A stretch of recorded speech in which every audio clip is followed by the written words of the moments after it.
at this moment.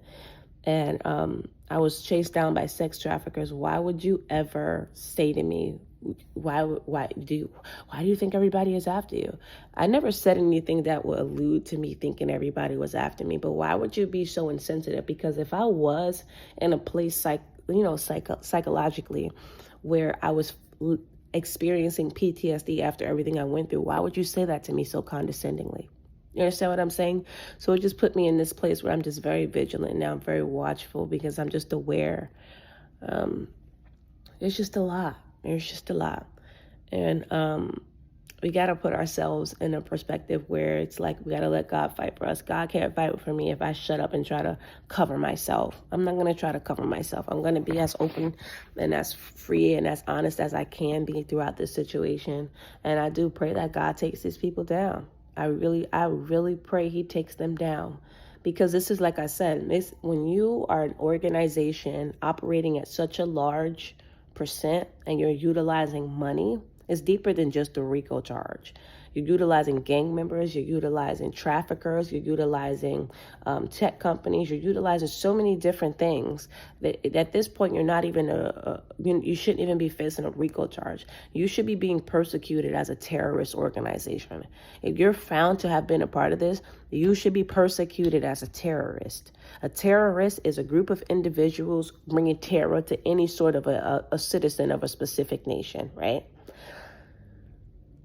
You guys are operating all together and you're terrorizing people. You are a terrorist organization and you should be handled as such. It is what it is. Like I said, I don't even care at this point. It's like, damned if you do, damned if you don't. I can either be quiet and be tortured in private so that everybody won't think I'm crazy, or I can speak out about what's happening and what has happened to me.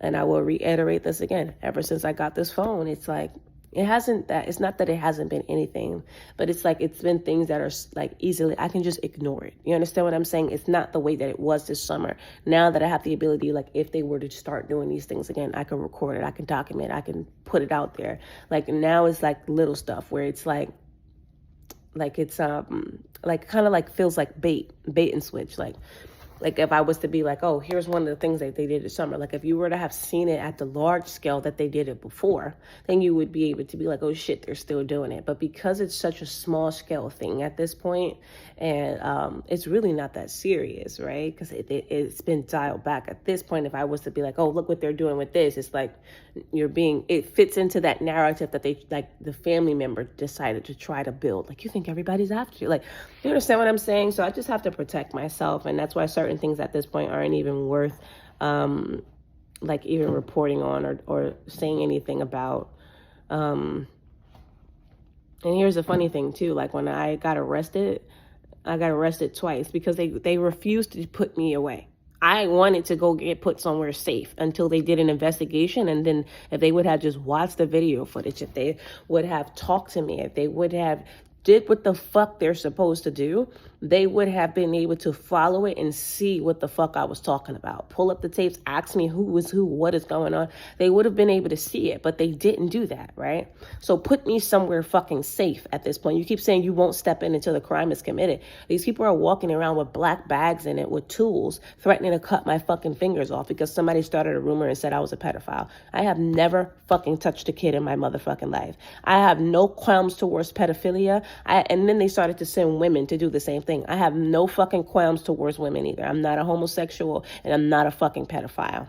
So with that being said, it's like they did these different things. And I'm like, what you want the crime to be committed before you step in? So you want to do an investigation of a death, a rape, and a mutilation. But you don't want to do an investigation, which at this point looks like somebody paid someone to kill me. So it's not crime enough for you to step in if it seems like somebody put a hit on me. But it's crime enough to step in after they fucking kill me. So there's a lot to this. There's a lot to this. And like I said, when I go around certain family members, the things that they do, like I had somebody that came and just put Wi-Fi in my apartment. I called a family member and was like, hey, I'm having somebody come to the house. They're going to put some Wi-Fi in. Do you think that you can stay on the phone with me while they're there? They were like, yeah, okay. And then I was like, hey, the person just got here. And then the person texted me back and was like, oh, I just pulled up to the house. Give me a second. I'm about to call you. And then the whole appointment went. The person never called. And I texted and I was like, yo, the person just left. And then the family member called me. Like, oh, hey, I just couldn't get my, it was the service. I just couldn't get, and I was like, you know what, I'm just going to go. And then I texted them the day after and I was